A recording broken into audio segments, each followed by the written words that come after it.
Another day, another story. Mummies have been the antagonists of horror-based media since Western societies discovered them.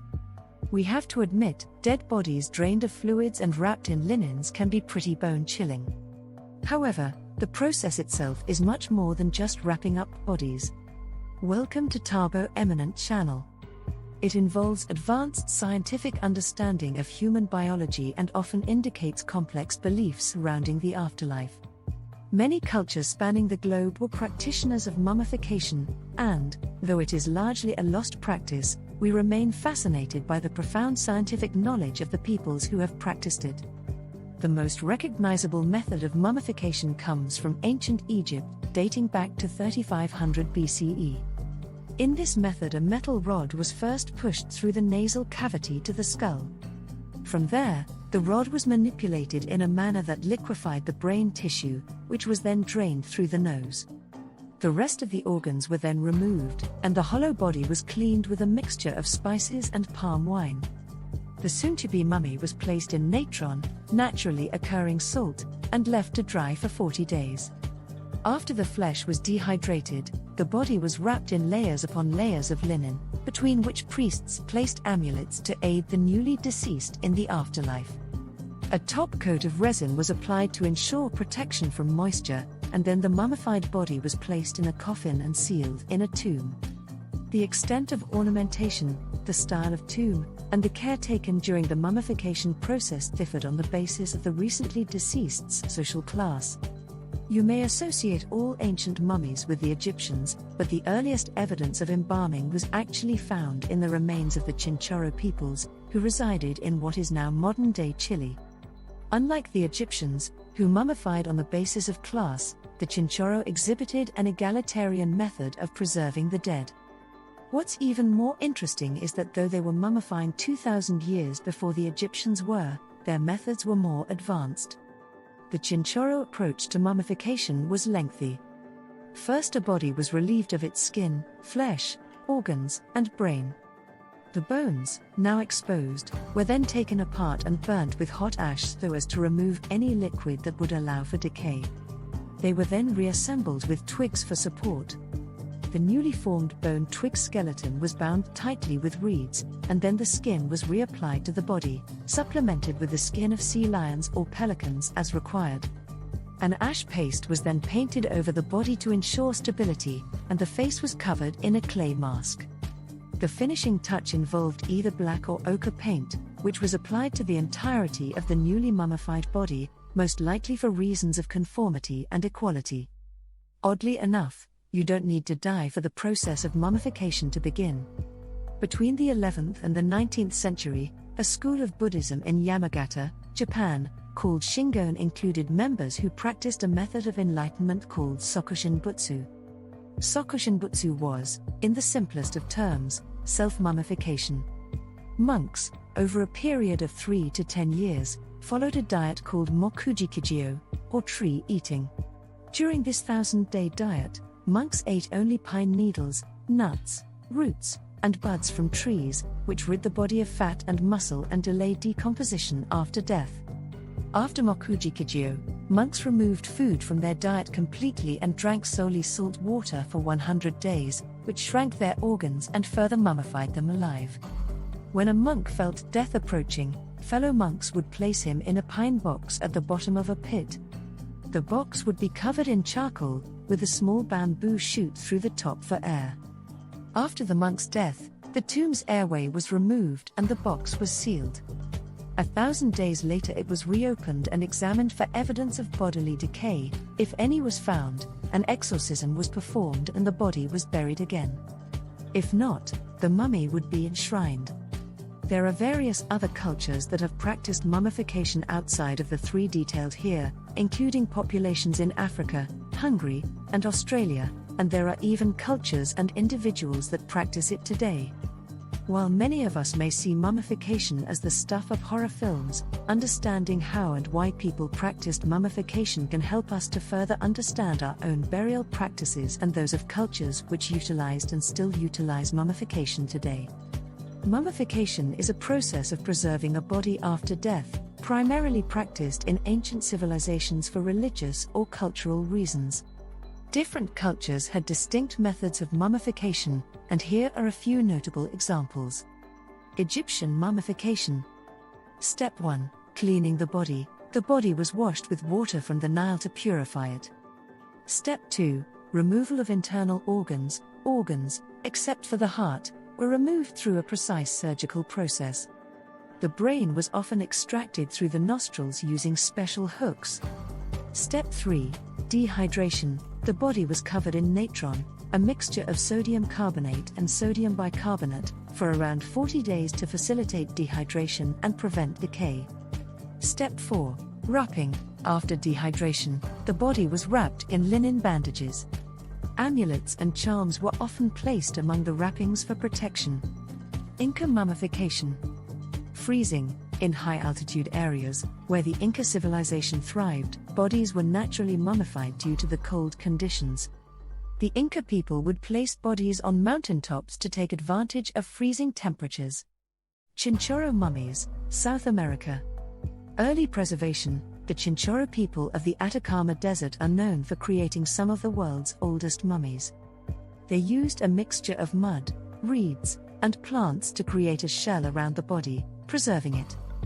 Bog bodies, Northern Europe.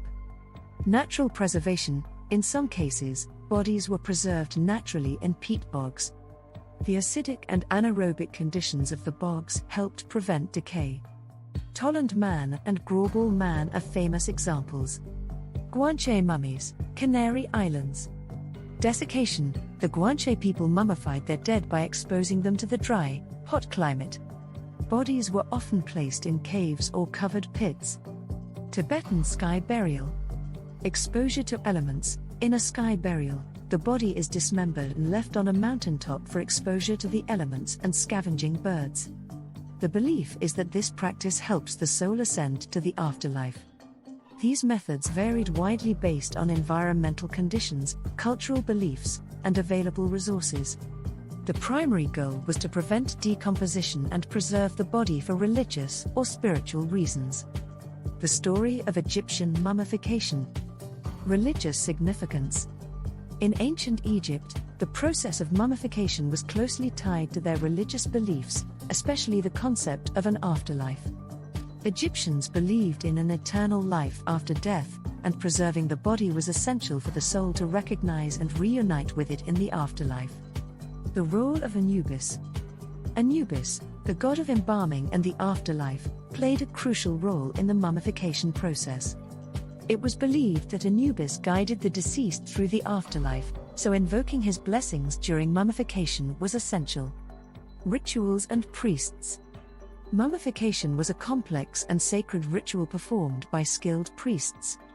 The process involved not only preserving the body but also conducting various rituals to ensure the protection of the deceased soul. Canopic jars. After the removal of internal organs, the heart, the seat of emotions and intellect, was left inside the body as it was considered vital for the afterlife. The other organs, such as the liver, lungs, stomach, and intestines, were placed in canopic jars, each protected by a specific deity, Imseti, Hapi, Duamut, and Kuzneuaf. Book of the Dead.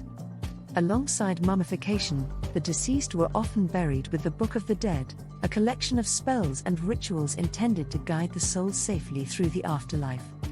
These texts provided instructions on how to navigate the perilous journey and attain eternal bliss. Tomb construction. Tombs were constructed with intricate passageways and chambers. The walls were adorned with hieroglyphs, depicting scenes from the deceased's life, religious texts, and spells to aid them in the afterlife. Symbolism in wrappings. The linen bandages used in mummification were not only practical but also symbolic. The wrapping process was meticulous, and certain patterns and arrangements held religious significance. Amulets and charms were placed strategically to provide protection and guidance. Funerary practices. Funerary practices extended beyond mummification. Burial rituals, including prayers and ceremonies, were performed to honor the deceased. The concept of an eternal life after death was a unifying theme in Egyptian society, influencing various aspects of their culture. Role of priesthood and specialization. Mummification was a specialized and sacred practice performed by a group of priests known as embalmers. These individuals underwent rigorous training and were responsible for ensuring the precise execution of the mummification process. Their expertise was considered essential to guarantee the deceased's successful transition to the afterlife. Ka and Ba. Egyptians believed in the existence of the Ka and Ba alongside the physical body. The Ka represented the life force and essence of an individual, while the Ba was the soul. Mummification aimed to preserve the physical body to provide a dwelling place for the Ka, and the rituals and spells were intended to guide the Ba through the afterlife. Osiris myth.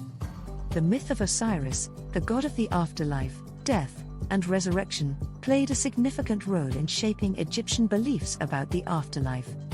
According to the myth, Osiris was murdered by his brother Seth but was later resurrected by his wife Isis. This story reinforced the idea of life after death and resurrection, influencing the rituals surrounding mummification. Opening of the mouth ceremony. As part of the mummification process, a ritual known as the opening of the mouth ceremony was conducted. This ceremony involved symbolic gestures and incantations to restore the senses and vital functions to the deceased, ensuring they could partake in the afterlife fully. Tombs and pyramids. The construction of elaborate tombs and, later, the iconic pyramids, showcased the importance Egyptians placed on the afterlife. Pyramids, such as the Great Pyramid of Giza, served as monumental structures housing the pharaohs and their possessions, reinforcing the idea of an eternal resting place. Curse of the pharaohs. The concept of a curse associated with disturbing the resting place of the deceased gained prominence in popular culture. While there's no historical evidence supporting the idea of a widespread curse, it added an air of mystery and fascination to the exploration of ancient Egyptian tombs. Influence on art and culture. The beliefs and practices related to mummification permeated various aspects of Egyptian art and culture. Depictions of mummification, funerary rites, and scenes from the afterlife were common in paintings, sculptures, and other artistic expressions, serving as a constant reminder of the significance of the journey beyond death. The story of Egyptian mummification is a rich tapestry woven with religious beliefs, mythology, and intricate rituals.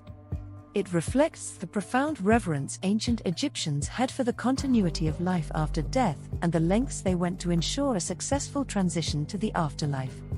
The story of Egyptian mummification is a testament to the deep connection between religious beliefs and mortuary practices in ancient civilizations. It reflects the Egyptians' profound desire for continuity beyond death and their intricate understanding of the spiritual journey that followed the physical demise. Thanks for watching. Request you to subscribe the channel.